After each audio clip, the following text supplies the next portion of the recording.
ఆర్థికంగా కష్టాల్లో ఉన్న ఏపీకి కేంద్రం రిలీఫ్ ఇచ్చింది.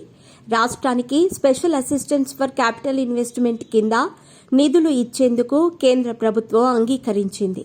రాష్ట్రంలో నెలకొన్న ఆర్థిక పరిస్థితుల కారణంగా కేంద్రం నుంచి నిధుల సమీకరణకు చంద్రబాబు ప్రభుత్వం అన్ని మార్గాలను అన్వేషిస్తోంది.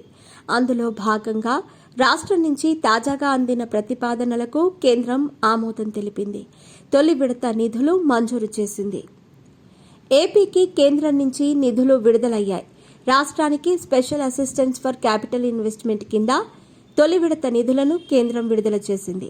ఈ మేరకు 1500 కోట్లను ఏపీకి విడుదల చేసినట్లు రాష్ట్రానికి సమాచారం అందింది.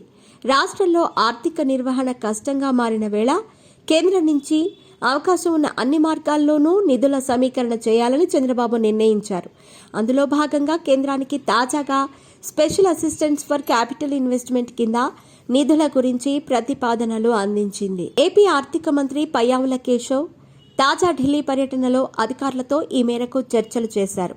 అన్ని రాష్ట్రాల్లో మూలధన వ్యయం పెరిగే విధంగా కేంద్రం ఒక ప్రత్యేక పథకాన్ని అమలు చేస్తోంది. కేంద్ర ప్రభుత్వమే ఇందుకు నిధులు ఇస్తోంది.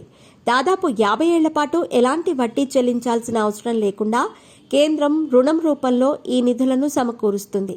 ఈ పథకం కింద ప్రస్తుత ఆర్థిక సంవత్సరంలోనే 2200 కోట్లు రాష్ట్రానికి ఇచ్చేందుకు కేంద్రం అంగీకరించింది.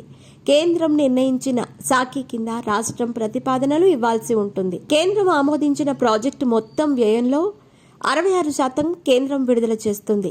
ప్రస్తుతం ఆ మేరకు తొలి విడతగా 1500 కోట్లు ఏపీకి విడుదలయ్యాయి.